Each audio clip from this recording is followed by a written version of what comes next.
Title belts to Hall of Fame. Doug and Tommy carved the name.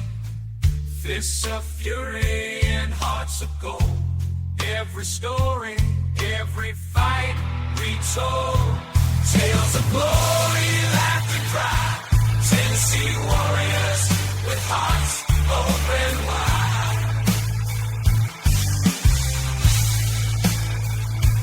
In the ring or on the air, legends living without a care. On the mic they roar, on the mat they soar. Dangerous conversations, fans wanting more.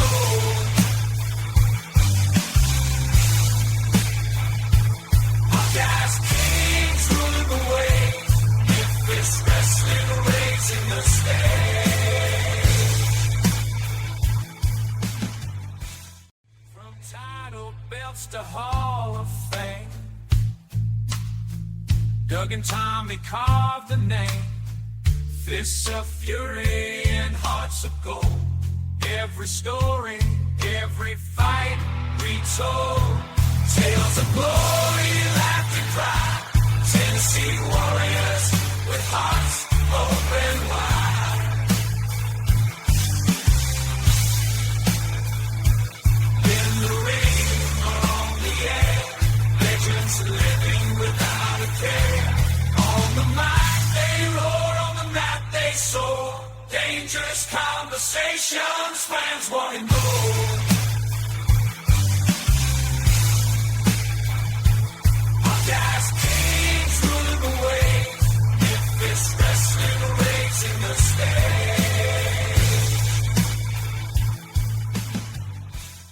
Hey everybody, welcome to Dangerous Conversations with Dangerous Doug Gilbert and Tommy Wildfire Rich. I hope that first line got cut out. Somebody say something about I hope not.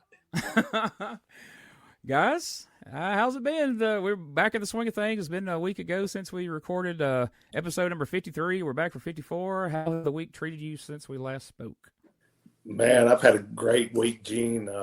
Everything's rolled right on by. I went and done a signing over the past weekend.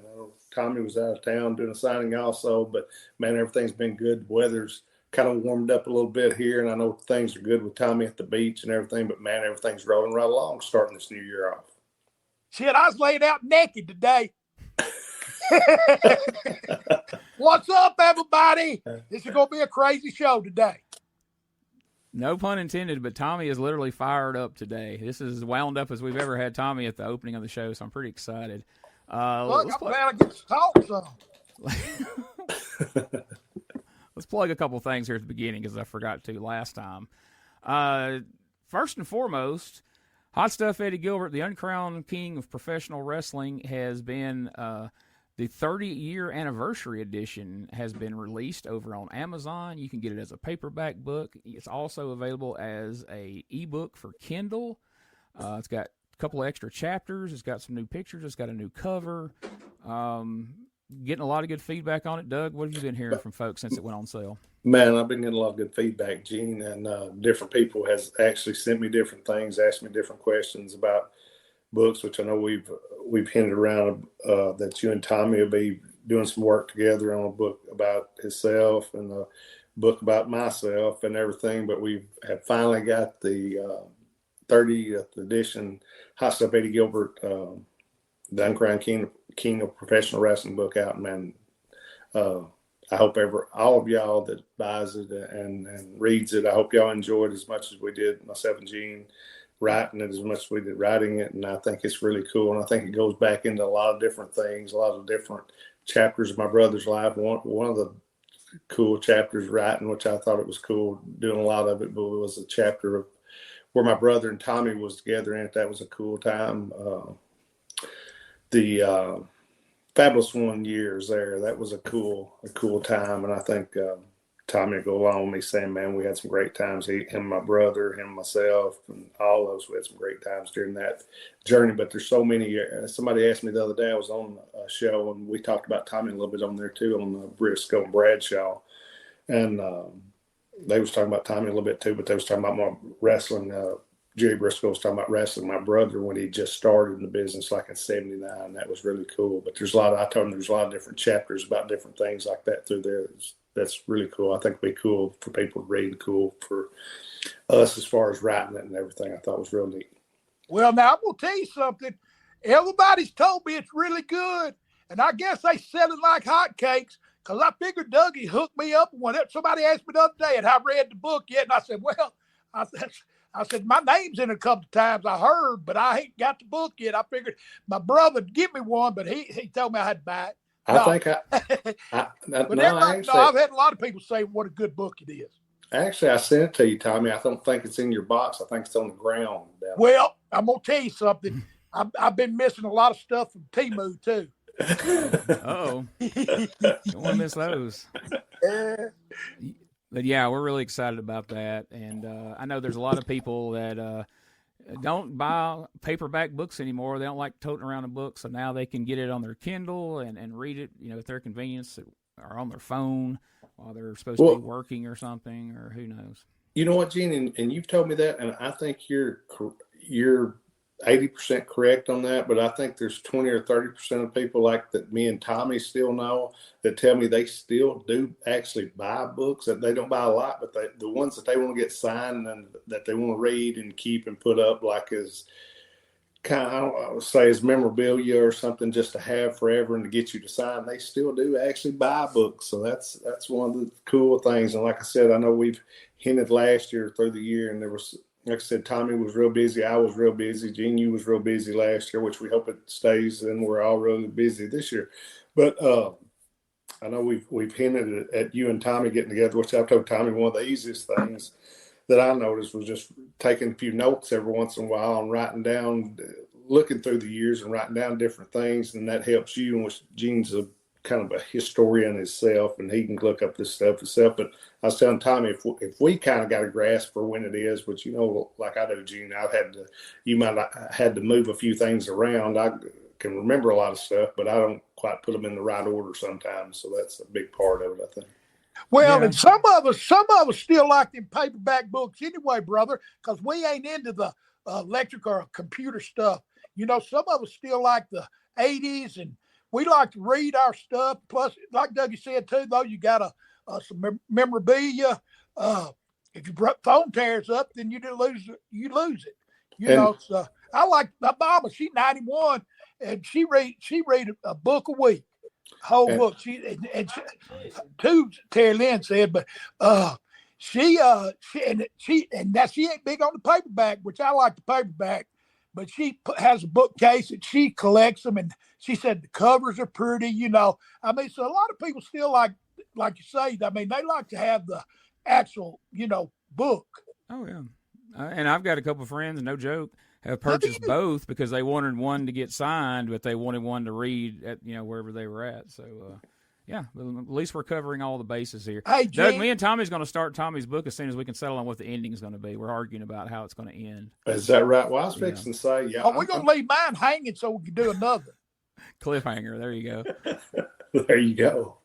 This one's going to end right where he found out that this promoter called up and bitched about somebody getting him an extra booking when he was in town, and then he had to fly back to. Well, we don't spoil the ending. We'll talk about that when the book comes out. Oh yeah, we definitely talk about that. We're gonna talk about some of this wrestling too. You know what I'm saying? We're going to get there, but just before we get there, I do want to mention, we talked about this last week, and we're still working out logistics of it, but I just want to get it out to people so they can start contacting us, start thinking about it. Doug and Tommy are about to start offering cameo-style videos where you can send in birthdays, holidays, congratulations on your graduation, or if you just want Doug and Tommy, or Doug or Tommy, if you want both, if you want one or the other, to do a promo on your best friend or your dad or whatever. Or as far as good guy Tommy or bad guy Tommy, like we're fixing to talk about here in a minute, good guy Doug or bad guy Doug, but we're fixing to go over all this here in a little bit. But however you want to make y'all's people happy, we'll kind of cut your promo Hey, get Tommy's. you live at a party too. I'm Yeah. down for that live stuff myself. But yeah, Cameo, we do it all now, ladies and gentlemen. That's right. Y'all are the most fan-friendly podcasters out there right now. So hope everybody appreciates that. And You might not say that after today, Jim. yeah, as soon as I list this topic and we get going, a lot of people are going to unanimously shut it off. And like, You can only cut so much of me out. So we got a lot of great feedback before we ended season 2. A few episodes before the end, we did a episode about promos and about how important they were, how to go about a promo, the psychology behind it, who were the good people at them, who were some of the less good people at them, and a lot of the wrestlers that listened seemed to enjoy that. Fans were fascinated getting that insight from two guys who were masters of that.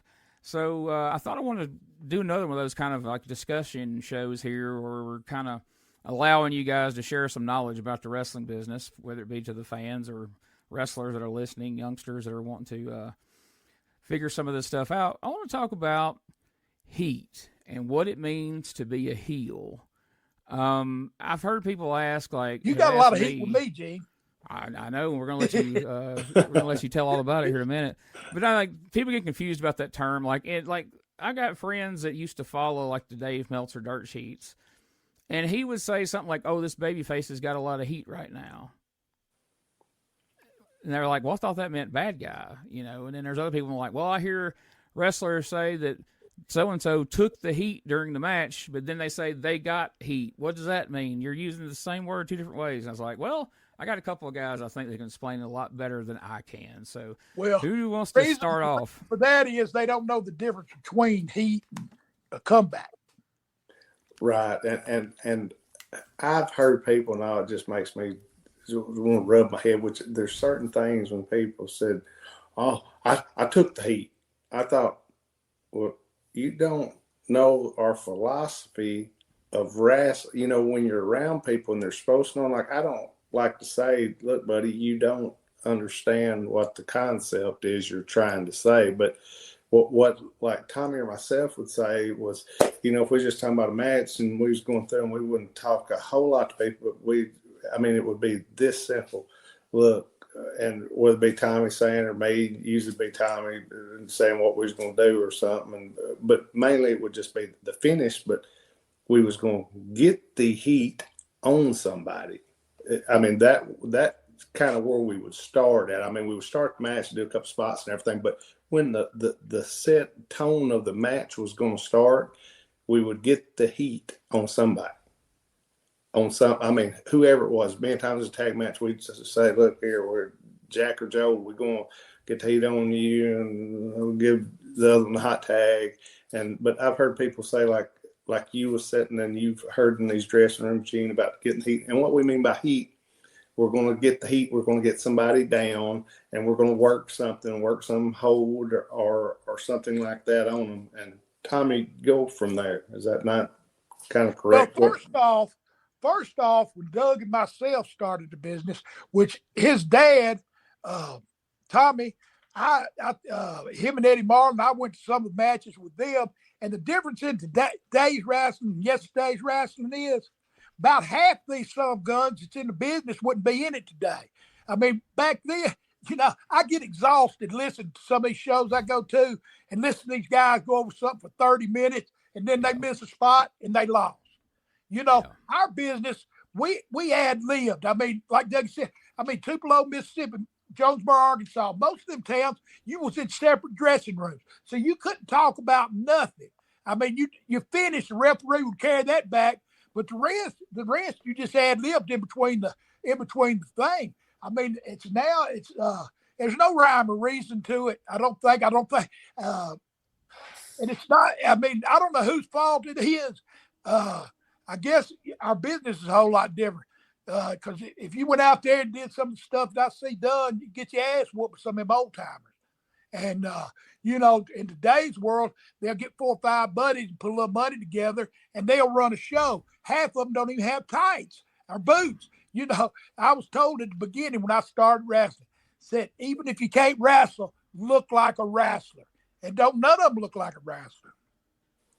or a lot of them anyway. A lot of them. Yeah, a lot of them. What, and that's one thing, Gene. I mean, and Tommy's right. All of what he said is absolutely correct and everything. But as far as getting heat, and like you said, when guys say, I sit and listen to them come back talking about it, and them say heat, and it's so. What's so simple though, as far as what we've always known as heat, is us getting heat on somebody. That taking heat and getting heat. I thought, what? I've looked at Fellas 4 Gene too, which sounds like you've heard it a lot also, but I thought, I don't know what their perception of heat is. I know what our perception is we're going to set the heat to get the heat on somebody, to set up a hot tag for a comeback. But I mean, as far as getting heat, it depends on if you're talking about in our business, or if you're talking about getting heat in life with somebody, or me and Tommy saying, hey, Gene, you got freaking heat with us, or you know what I'm saying, or us three saying, hey, what about old Jack?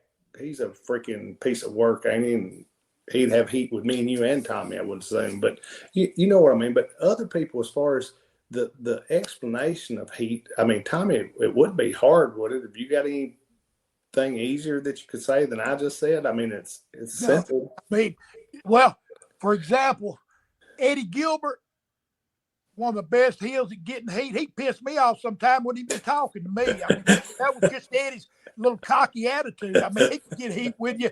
I mean, he was a good baby face, but he was a hell of a heel. I mean, he could just make you mad quick, And like me, when I broke into business, I teamed up with Tojo Yamamoto. So my job was selling and then making the hot tag to Tojo, and him coming in and making the big comeback. So the comeback is when a good guy gets the hot tag, and the heat's when somebody like me that sells gets stopped, get their butt whooped, and then make the hot tag to whoever.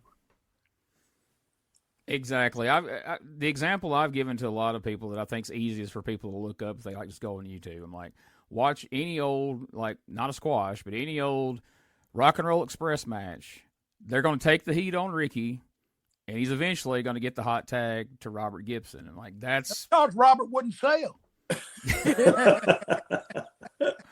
Hey, who? But then again, Gene, they used to, and me and Tommy would do this every once in a while. You'd fall into exactly what you said, and then every once in a while, me and Tommy would start set just like we was going to set just a tad of heat on the baby face, and then we get them to make their own comeback themselves, and then tag the other guy in, and then after we'd let him do a thing or two, then we'd cut him off, just so it would be different. So every match, just like you said, well, when we watch this match, they do it all the time. Well, if you change it up just a little bit, I ain't saying change the world, but what I mean is where it's not exactly the same every time. I mean, just change things a little bit. And I mean, and it makes a world of difference. It's like I was talking to Mr. Briscoe about, look, there's things Tommy does that's great. A lot of things different guys done, like the Briscoes went into territories. Just like I was telling them, if you take just a little bit from a lot of different people, don't copy nobody or imitate nobody 100%. But if I see something, which I've seen different things that Tommy does, and just use just a tad of it. Don't copy it, but use a tad of it and make it your own. And if you do that, I mean, it makes everything else better. Well, but you got to know what you're doing first. And it's, I mean, the ad-lib part, it's all choreographed now.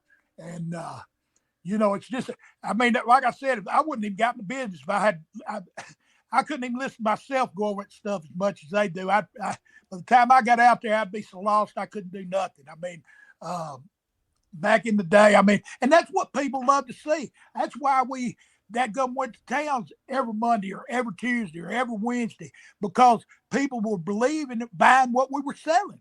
I mean, the folks, I mean, they come because they believed. Now then, it's a new crowd, I mean, and they come for the entertainment part. Somebody told me that today's wrestling was like, because I asked him, I can't remember who it was. I'm like you, I don't want to give no names out, Gene. But he told me, he said, Tommy, he said, I'm going to tell you the difference. He said, today's wrestling is because they're looking for all the ratings and stuff. it's like like the kids love the pinball or the video games. And he said video game goes boom, boom, boom, boom, boom, boom. So that's why they do their wrestling that way. But it's still, there's no psychology to it. I mean, I don't think. I mean, because if it's choreographed, I mean, it's like if me and Doug is wrestling and we've got 10 spots lined up and we go out there and mess one up. Well, we do to grab a headlock and take them over and regroup. And today, you go to some of these independent shows, they just get lost. They just get lost. And then once they miss that one spot, I guarantee you they're going to miss one or two more. But Tommy, and I hadn't thought about this, was good. I'm glad we're talking about it and everything, but you said that about spots. Now, realistically, what would we have probably had? 4 or 5 spots. And what I mean by spots is like maybe we'd have a spot that was going to start, and we might have a heat spot to cut somebody off. We'd have had a freaking probably one other spot somewhere there before the finish, then probably a spot for the hot tag. So we'd have probably had 4 to 5 spots maybe in a. And you'd open with a spot. You'd open with a spot and maybe do whatever in there. But at the same time, it's like I seen King Cobra this weekend, and he was talking about it. He said, I don't understand. He said, we never did. I mean, you had like an opening spot, then the rest of it kind of you ad lib because we knew what each other was going to do. Like I said, we wasn't even in the same dressing room in a lot of these towns. But you'd go out there and where we worked with each other and ad lib, we would know what each other was going to do. Where, these guys will get lost because they go over that match. Shoot, I've seen them start. Like I said, I got tired of listening. I forgot their spots they called, first.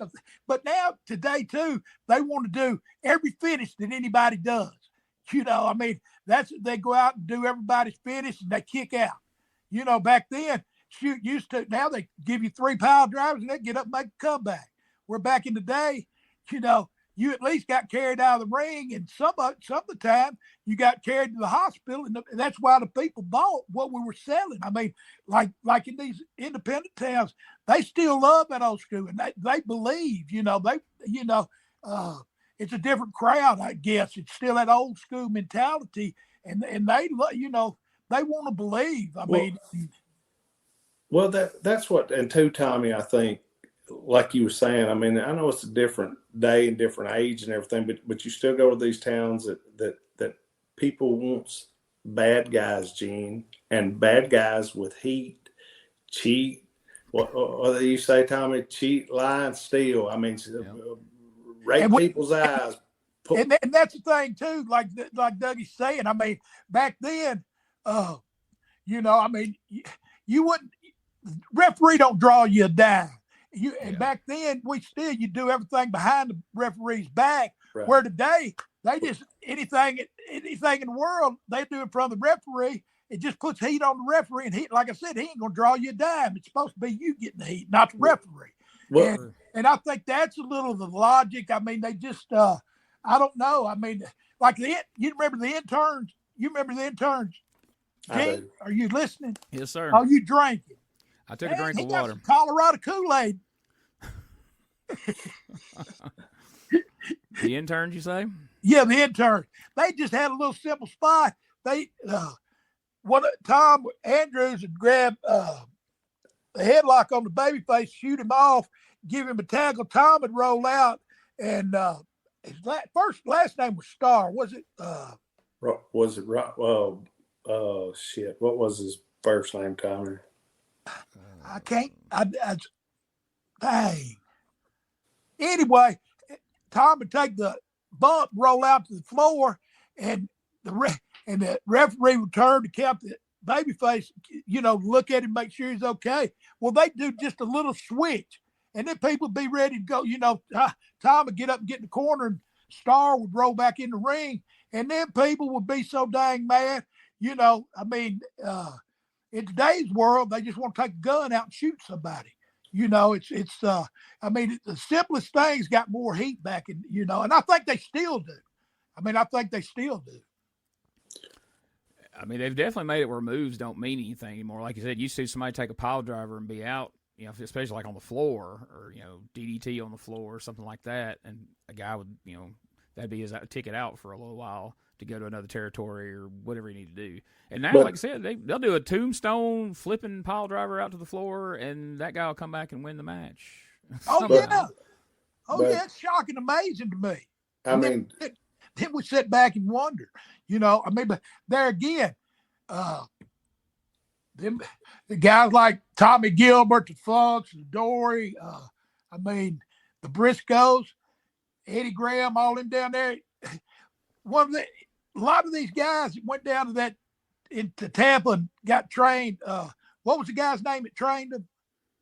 Hero Matsuda. Yeah, they beat them up bad, and then if they come back, then they got to start learning. Where a lot of these guys just watch it on TV, and they like I said, you know, and it sucks because I love my business and I love what I do, and I've been doing it for 50 doggone years now.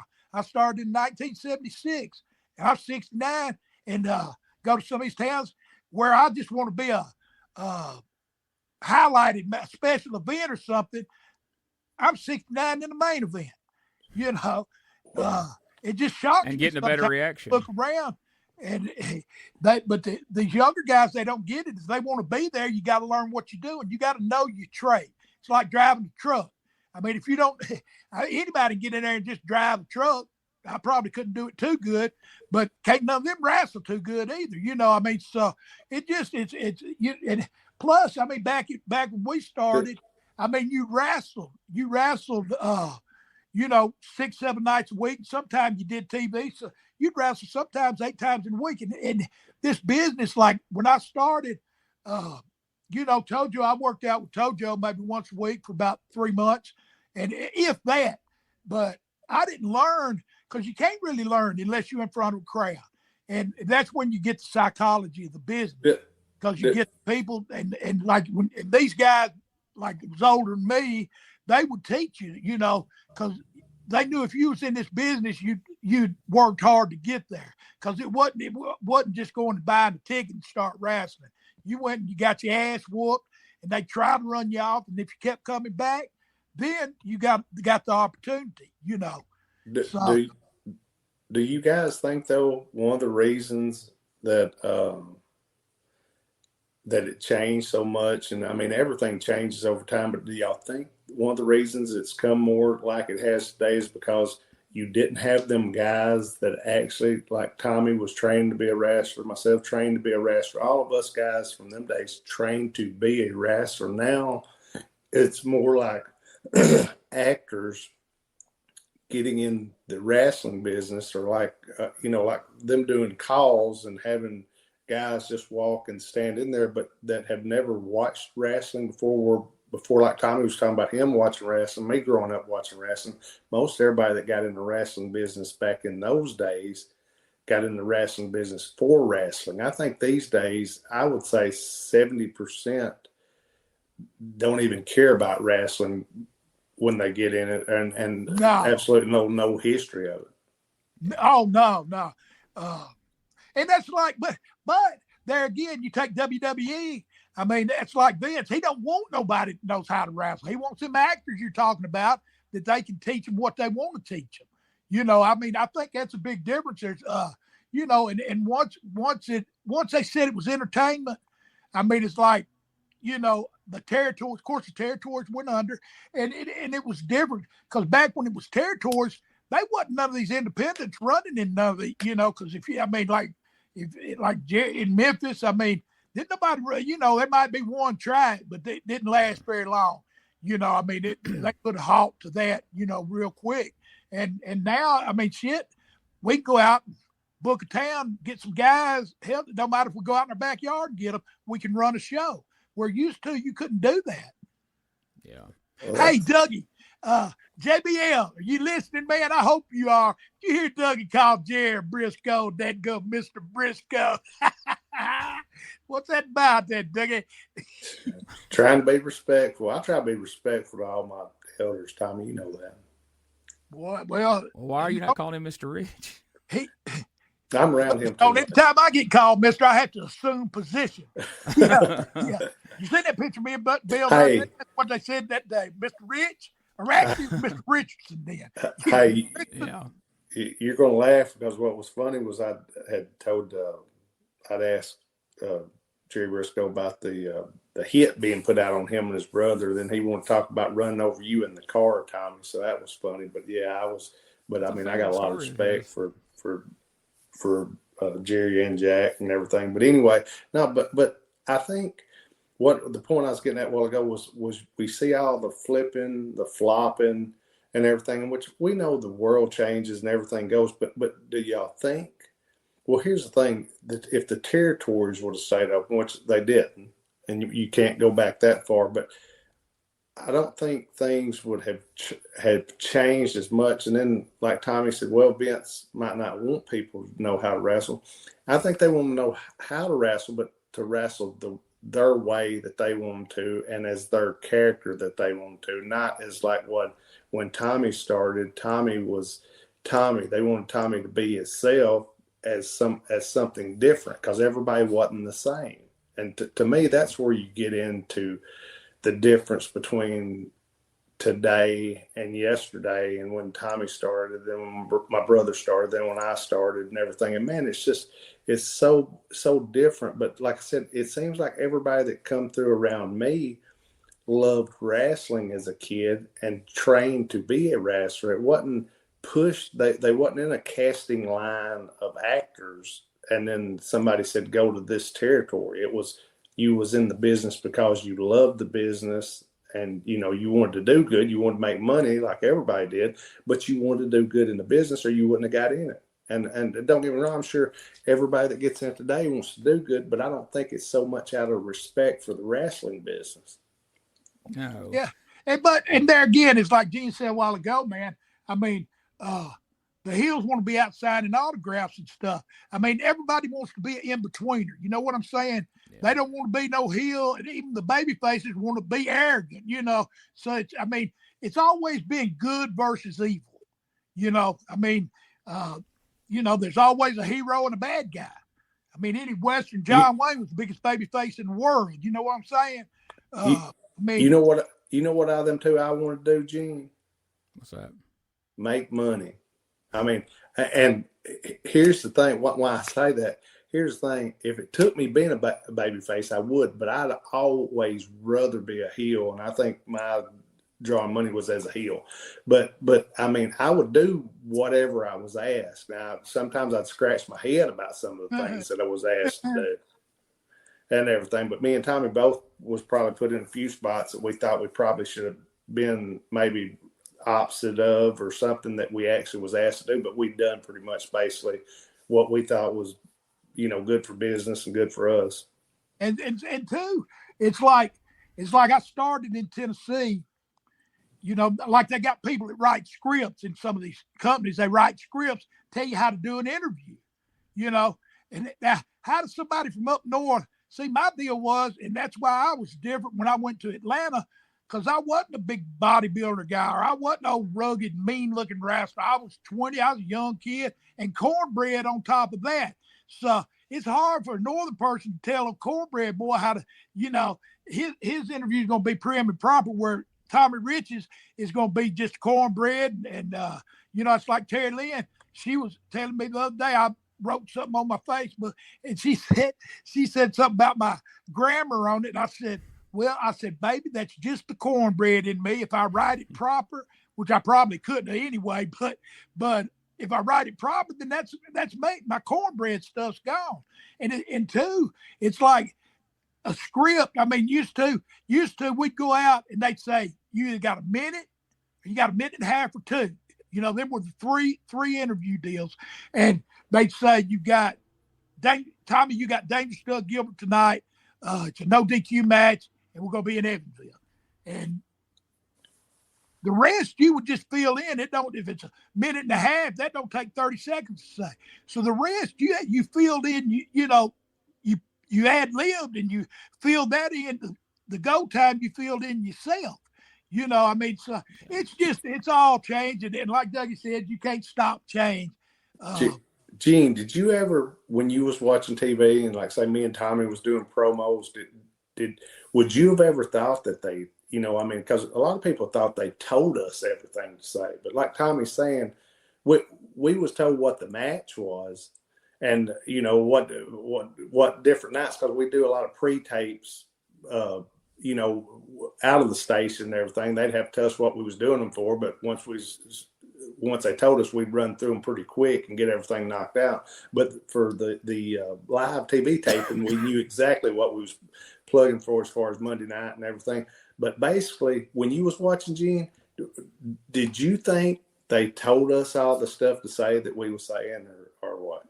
No, because you and Tommy's promos sounded completely different than Lawler and Dundee's, and Eddie's sounded different than y'all's, and Bruno, and down the line, like everybody had their own voice, their own way of saying things that, Yeah, but what Dougie's saying is that they told us what to say. I mean, his would be in his, his would be Dougie's style. Right. Mine would be my style. But what he's saying, did you think that they told us, Our exact words. Did you think they told us what to say? No, I didn't think you had a script. No, I didn't understand it all like when I was a teenager. So I wondered that, like, are they being told, what to say to set up this match, or? But I wouldn't have thought, unless you had a teleprompter, that you could go out there, because it wasn't like little short ones. There would be long promos out there and a lot of interaction with y'all and Lance, or where the baby faces would come out and all that.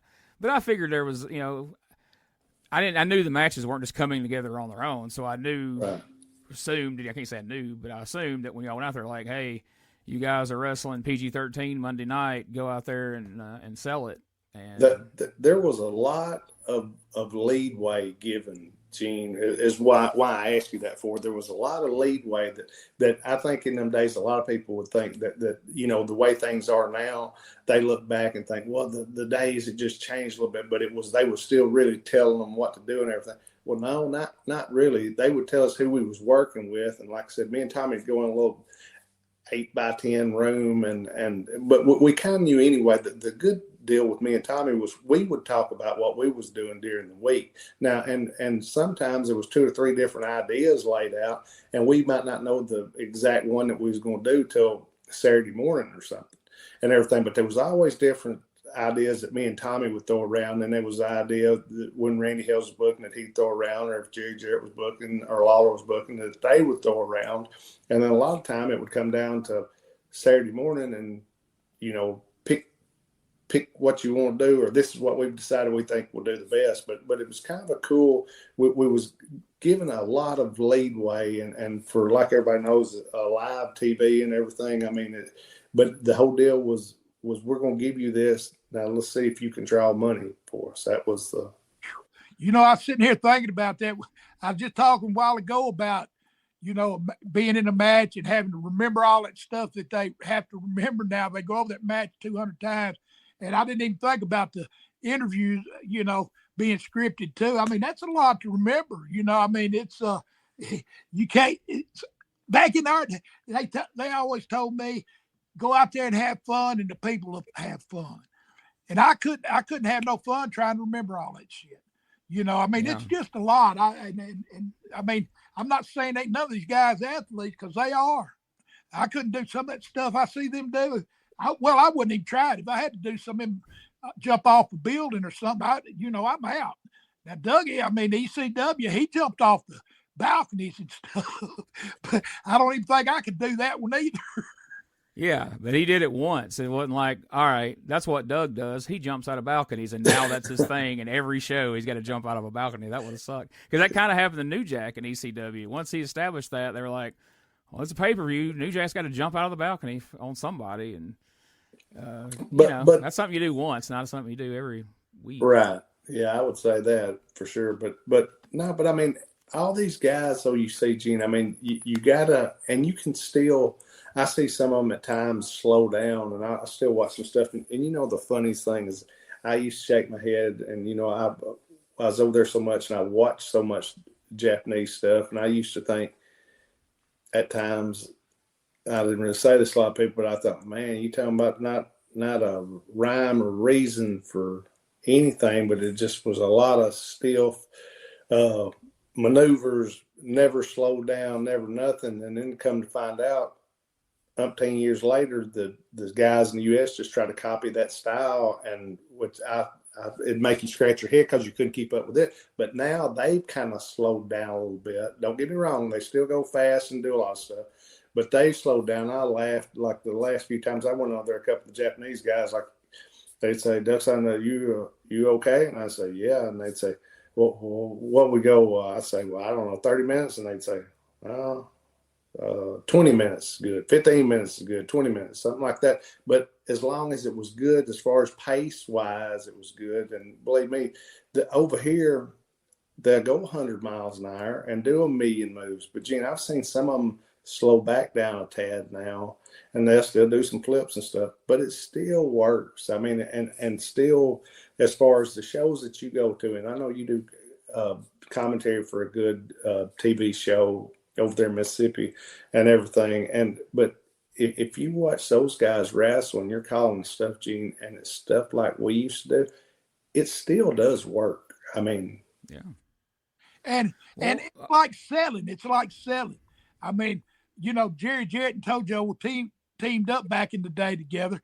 And Jerry's deal was he sold and tagged Tojo. I mean, there's some guys that, me and Tony Atlas, only got on to Tony one time because Tony seen me selling, and Tony, Mr. USA, 250 pounds chisel, and Tony tell me he wouldn't tell Ole. He'd say, because he seen me getting that sympathy, and he'd say, "I'm gonna sell tonight." Well, the learning that Jerry Jarrett and myself learned, I mean, Tojo, God bless him, and he was good. I mean, he was good. I mean, some got bad things to say, and, some that don't. I mean, but he was always good to me, and that's all I go by. Well, I mean, pretty much good to me. Anyway, he's a prick sometimes. God bless you, Joe. But yeah, but I think we wrestling Birmingham say be coming back, and I got a lot of lessons in the car about selling. He grabbed me by my ear and just be real light, not even squeeze. He'd say, "Sell it." And I think, "Sell what?" Then all of a sudden he'd squeeze down on my doggone ear, and I'd be going, "Ah!" He said, "See," he said, "that's how you do it." He said, if I touch your ear like that and you just sell like that right there when I squeeze it, then I don't have to squeeze it. Right. And it just the selling. I mean, people and what you watch it today. I mean, they'll sell a little bit, but it's more spots. I mean, it's I mean, they might have a little bit of heat, but it's pretty much spots back and forth, and it's just it's a different world. Well, that's why we're trying. That's why we're trying to tell people what heat is, so they'll know, so we can get some heat on somebody. Well, I'm gonna come on here live after a while when Gene gets off, and I'm gonna tell you how he gets heat. He gets heat with me all the time. Heat's when you piss somebody off. So if that heel can piss the fans off, then he's getting heat. But if he's just lollygagging around, acting like he's beat, it's just, if you're going to be a heel, you got to be dedicated to being a heel. If you're going to be a baby face, you got to be dedicated to that. And I got to live both sides of life. Memphis is back. I mean, back then there wasn't no cable TV. Ted Turner, I mean, he was cable before cable was cool. And when I went down there, I mean, and all Ted had was he had Atlanta Braves, which they sucked real bad, and then he had Georgia Championship Wrestling, and the rest of it he just played old wore out movies. And the Georgia Championship, I mean, that's what kept him alive, because people was buying what he was selling. I mean, it was a good product, and I mean, it was. Like when I first broke in, I started, Jerry Jarrett sent me down to work for Nick, me and Tojo, and we go to Chattanooga for a live TV. And anyway, after it was over, Nick had an uncle, a cousin, or somebody had a Greek restaurant. We'd go over there and eat, because Georgia Championship Wrestling come on. Back then, it's Wrestling 2, Dickie Slater. I think Bob Orton was still there. Was that back when you and Tojo and George Goulas was a 6-man world tag team champions? George who? We've got to get him on the show sometime as a guest. I say sail. I seen him get his ass whooped over that one night. Right there in Chattanooga, reminisce Tennessee. about I can't that remember. championship run. I'm trying to think. Sterling, I think, was, I can't think what his name was, but he beat the daylight out of George. Yeah. Wow. He said, Dad said, don't whoop my ass. Wrong answer. So circle back around to something you was talking about a minute ago. And so going back to the 80s, like in the early 80s, when you were in Georgia and you was just over like part of the pun, Wildfire there, even if you hadn't done flips and flops and all that, but if the matches back then would have been 50-50 like they are now, Tommy doesn't move, Buzz doesn't move. Tommy doesn't move, Buzz doesn't move. Tommy doesn't move, Buzz doesn't move. And we did it all through for like 15 minutes, and then finally one of you rolls the other one up or does some big, amazing move. Could you ever have gotten over as a babyface, or he get over as a heel in that environment, that style of wrestling where you never sell, he never gets a chance to get heat because it's back and forth, back and forth? Like, I think it's something that guys today don't realize is selling doesn't just benefit the heel. I've seen a babyface match do that. You know, I mean, because it is back and forth with babyfaces, but a heel needs to get his heat, and the babyface needs to get that comeback, like you talking about. You know, I mean, that's because people they love Tommy Rich say, but they still like to see Tommy Rich get his ass beat up so they can holler, "Go Tommy, go!" So I can make the tag, or so he can miss something and me make a comeback. And like, I never wrestled a heel that it went back and forth like you're talking about. I never did that. Now, I had some babyface matches that it did go back and forth like that, and it would be just a quick pin at the end, or it'd be a Broadway, you know. But Gene, it goes back to what Tommy said earlier as far as what you're saying. It goes back to people wants good versus evil. That they want a good guy like Tommy was in Georgia versus a bad guy like Buzz like was Doug in was in Tennessee or anywhere else. Right. And but it's good versus evil. But the what you're saying, the philosophy don't work for that. The way you just had said it and put it. I mean, it don't, as far as for back and forth, because there's no heat, there's no comeback, there's no the people being able to cheer for Tommy, boo the heel and everything. But just that you know, the chemistry and everything. The chemistry can be between the guys, can have good chemistry, but still, and here's the whole thing. I think heels used to take pride in, they always did during mine Tommy's time, of being able to call a match and get heat and keep the babyface over and get heat on themselves also. Yeah, I've seen a lot of that where if everybody's going to get their stuff in, you know, then there's not going to be a lot of selling, you know. And too, Gene, like I mean, it's like they go out there. Oh, some of these independent shows, you go out there and you watch them, and that is 10 finishes. Well, you're gonna be back in a month or so. So why go out there and give them all you got? You know, I mean, you're just gonna come back and do the same shit you did last time. You know, where if you do 3 or 4 good moves and you know, the rest you just, and even if you want to choreograph, I mean, where you got some spots, but you've got to have, like Dougie said, you got to sell to give them people time. I mean, if it goes boom, boom, boom, boom, boom, boom, they don't have time. I mean, like in WWE, that's what they're selling and that's what the people's buying. But in these independent shows and in these smaller towns, they still love the old school wrestling because they want to believe in it. They still want to believe in it. You know, it's like I used to be a big magic trick guy. I loved to watch it, you know. But once I knew how they did that trick, the Mystique. Thank you very much, Mr. Gilbert. The Mystique's gone.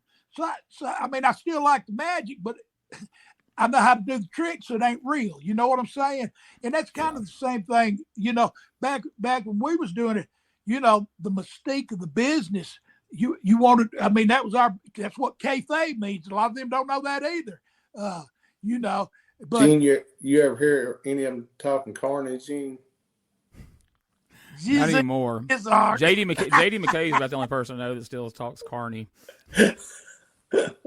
Hey, them today they speak broken carny. Yeah. They know about two words, you know. Yeah, that's definitely the case. I'll meet you at the Stizzle. Like, I don't know what the hell he's talking about. As I say, some dude's riding around lost, has no idea where he's going. I'll run into him, I guess. Well, I just want to say, while you thinking about that, Gene, your hair really looks good. You told me you was going to let it grow out this year. Dang, it's pretty thick, too, ain't it? On the back and the sides, it sure is. Ain't nothing happening up here, though. Hey, he's got some. You got that cut because your wife would be pulling on that head. Kind of in relation to what you guys were just saying, like, I've always said that people go buy tickets to independent wrestling. They're going because they want to get behind somebody, they want to cheer somebody, they want to boo somebody, they want to yell, they want to get mad, they want to see Tommy fight back and overcome Doug if he's the heel. If I want to just watch, if I just want to sit in a chair and watch wrestling and not be invested and not really care one way or the other, I can do that at home. There's how many hours of wrestling a week is on now, streaming and everywhere. You could watch wrestling all day, every day. Yeah. So I want something to get me where I can go and yell at you and cheer for Tommy and hope he can come back from it because he's bleeding everywhere. And then the guys that are wrestling think they just watch Raw Monday night and go, hey, that looked cool. Let's do that. Exactly. And you know what, Gene? Here's the thing. The guys that come to a lot of the shows, like, I mean, you say what WWE's doing or this or that, but here's the thing. They don't come back to those. I mean, they might go to a town twice a year, but one of their guys told me, he said, Doug, we go to a different town every week, and it's like Disney. It's like a Disney show. You know, it's like a Disney show coming to a different city. It's not going back every week to the same towns over and over. And like a lot of these shows that me and Tommy are talking about, you know, and Gene, that you go to, they're still every couple of weeks or at least once a month and everything. But I mean, those people still want to have their stars also, and they can watch the guys on TV. But like I want to say, on a Saturday night at a local show or something, those guys still want to have their local heroes that they can cheer for and boo against and everything else. But that's why they come out and they still believe. And I mean, they can watch WWE on Monday, AEW on Tuesday, WWE on Friday, AEW on Wednesday or Thursday, TNA on whatever night it's on, and everything. And that you can watch all that, and that's cool. But they still want to, your local people around these towns that me and Tommy are talking about that still want wrestling. They still want to have their own local stars, and that's what the guys, when they bring all of us different guys in to them, that's what they are, and they get to cheer for Tommy and myself, or if they don't want to cheer for us, get to boo us or whatever, but get to interact and get their pictures made with us and get us to sign stuff for them and everything. And people still want that, Gene. I mean, that's and not have to pay $500 for an autograph. Yes, yeah. Yeah. I mean, you know, I just thought it'd take me all year to save up to go to some of them matches. And don't get me wrong, Gina. I wish everybody the best and want everybody to get paid and everything.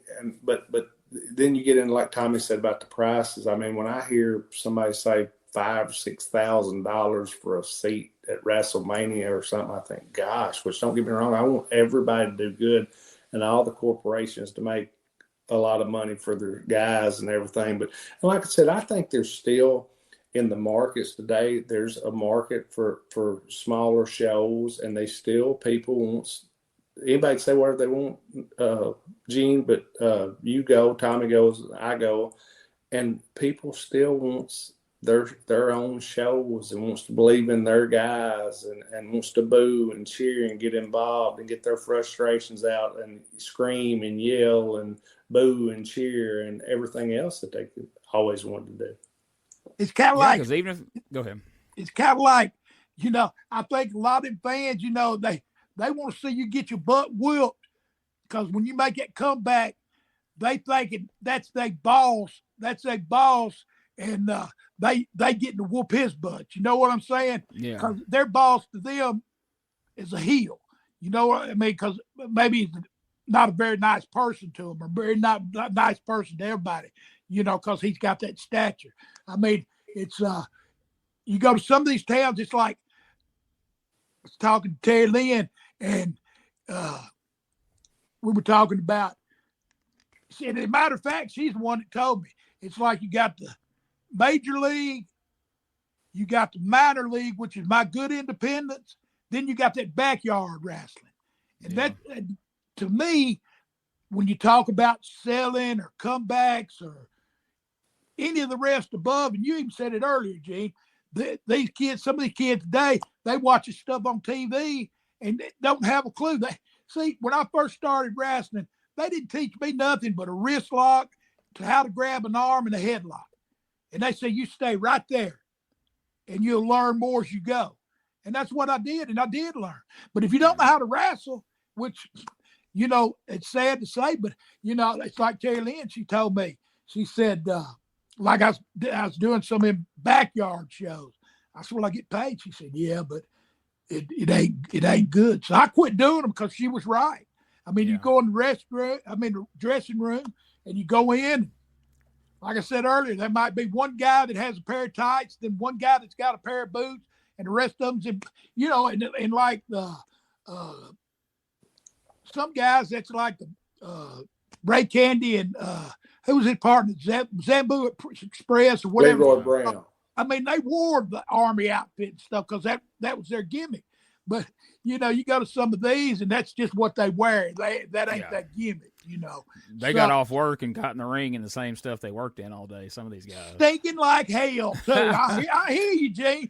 You're finally talking right. Yeah. And the thing about you going to do those shows, I mean, money's money, but like to Terry Lynn's point, you're lending credibility to that show. Like, somebody might go, well, it's awful wrestling, it sucks, but Tommy Rich was there last week. Who knows who might be there next week? Let's go support it. And that stuff needs to go away. It doesn't need support. It doesn't need to grow. It needs to find its way out. And I'm glad you stopped doing that because it doesn't do you any good. But it's hard. But it's hard. It's hard to stop it. Like I said back when it was Territory Day, you didn't have that stuff going on anyway because they would put a stop to it. But now it's like anybody and their brother can go out and rent a building and put a wrestling show on, whether they know anything or not. And if it's their first time there, people go because the last show they seen was probably a stinking show. So they're going to go to this one and it's going to stink worse. You know, I mean, back when Doug and myself, or even back, you know, the first match to the last match was all good matches. Because everybody could work. You didn't get in the business unless you could work. Now then, you lucky to go to some of these independents, or the backyard stuff we was talking about, and there being one good match. You know, I mean, so it's just that's why, you know, like you said, I mean, that's why I quit doing them. You know, I mean, because it's it's not getting no better. You know, I mean, everybody make up a name of a wrestling company or an organization. And you know, this week they might be BCW and they come back in 2 months as WYC or something. You know, I mean, it's just and it's that's the thing, you know, and it sucks too. I mean, we got to work 6 days a week. I mean, a kid told me, I said, how long have you been working? He said, 5 years. I said, how many matches you had? It was something stupid. I said, by the time I worked 5 years, I done work, you know, umpteen times, you know. Yeah. And there again, it's like the repetition. I mean, you can't learn if you ain't out there doing it. And they don't. I mean, they got to have a job to support their hobby now. Where it was our job back then. It wasn't no hobby to us. You know, I mean, they just do it so they can say they a wrestler. And you know, so that's part of what's wrong with it. I mean, as far as the independent side, there's a lot of folks in this business that shouldn't be in this business. There's some folks promoting it that shouldn't be in this business, but there's no control over it, so anybody can do what they want to do. And then here on the other foot, Gene, I don't like this foot, but here on the other foot, then when you got guys that from different parts of the world and call me and Tommy and say, hey, I'll give you $1,000 or I'll give you $2,000 for the weekend to come in, and we just want you ain't even got to work with them or our guys, but we want you to come in and sign some stuff.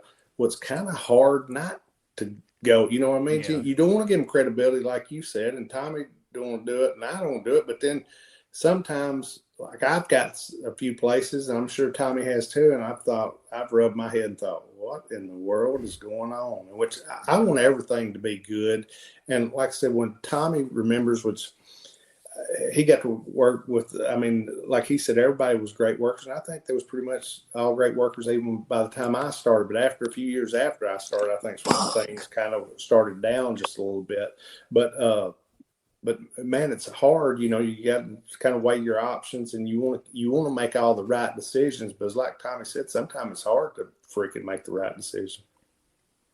Yeah, and you know, if you think of it as, well, I don't want to support that or give it credibility. Well, if Doug and Tommy won't come, somebody will. Well, Buff but Bagwell but will. it's You still, know, it's, Mike you Jackson. know, I don't go out of my way to give nobody advice, but if somebody comes up to me respectful and asks me, you know, to watch their match or something, I don't mind doing that. But don't expect me to blow some wind up your butt either. I mean, if it sucks, I'm gonna tell you it sucks, and you know, or I'll tell you, you know, you need to do this or you need to do that. But the thing is, they think, a lot of them think they already know it and don't know nothing. Yeah. You know, they don't know a wristwatch from a wrist lock. Shit, Gene, he ain't telling no story. Good. He's told me it sucked before. Oh, and I mean, I ain't criticizing everybody, because me and Doug has been in some that we said to ourselves, each other, that's about the stinkiest match I've ever been in, you know. And so, I mean, we still take pride in what we do, and it sucks that these kids, and like they say, I want everybody to be in the business or whatever, but I think you got to know, like a carpenter, you know, it's like I was told, never go nowhere without your bag. Carpenter don't go nowhere without his tools, so you don't go nowhere without your bag, because you never know, they might ask you to wrestle. And so, I mean, but that in today's these kids today, they don't have that kind of mentality though. They just it's more about, I'll hear them in the back, that match sucked like crap, and I'll hear them saying, man, that was really good. They don't know the difference. Yeah. Yeah, they're back there high-fiving. And some of them don't even want to hear the truth. That's why they don't ask. You know, it's like they don't know the history of wrestling. And if you don't, I mean, I'm not saying you got to know every guy in the business, but you still got to be watching some to even know what the business is about. You know, like you said, I mean, they watch it on TV, and there they go. They're out there. That's the spots they do. No rhyme, no reason, no nothing. Yeah. Well, you notice when you guys said y'all saw a War Machine match, I didn't ask you how was it. I already knew. I told Tommy it was great, Gene. I just shook my head. And I don't think he meant he shook it up and down. I think he shook it sideways, Gene. He's like, I never would have bandaged his foot if I'd have known he had matches like this. Yeah, he just stomped you on the foot. Gene, you'd be mad if them people could see my face right now. It's just disappointment. Another reason this is audio. Well, guys, I think y'all did a great job covering that topic, and I think people was able to learn a lot from. I want some people to call in with some questions on this one. Yes. Because we will sure tell them the truth. We won't candy coat it. Man, we sure will. Listen, Gene, hey, we want to thank everybody for listening, and man, we're happy to be back on for the third season. I'm happy Tommy's on here, you're on here, me and Gene, and everything. And we want everybody, like Tommy said, if you got any questions, Gene said, if you got any questions, send them in. If you want me and Tommy for any appearances, working, signing, Tommy said parties, whatever you need, you can contact Gene and he will get up with us. But listen, thanks everybody for listening. Hey, wait a minute before you do your thing. Wait a minute. I got one more thing I got to say. Go ahead. Dang. This was really important too. And I forgot. Oh, that's a shame. Damn. I got that anytimers. I can't remember sometimes. And Tommy will be at the black tie event wearing his tuxedo Friday and Saturday night with Abdul the Butcher in Atlanta. Somewhere in Atlanta. Just ask. Yeah. Just stop The at the first gas night's station at the and Wyndham ask. by the airport. The first night's at There the you Wyndham go. by the airport. Then the next night is over where, Terry? Anyway, it's over on the north side of town or something. They're doing karaoke that night. And Just cruise around the name of north one of side the and ask where the bands, wrestling's at. I thought it was a black tie thing, but that's the name of one of the bands. It's the Black Ties. And Tommy will have his black tie on too, singing karaoke. Just roll your window down and listen for Tommy Wildfire Rich, and you'll find him on the north side of Atlanta. And listen, thanks for everybody for listening. Peace. We're out. In the heart of Tennessee, born with pride, Doug and Tommy taking rings in stride. Memphis legends never backing down. Wrestling warriors, they wear the crown. You scurry away, glory in their veins. Fighting legends breaking chains. In the squared circle they made their name. Podcast champions, it's their claim to fame. On the mic they roar, on the map they soar. Dangerous conversations, fans wanting more. Podcast kings ruling the waves.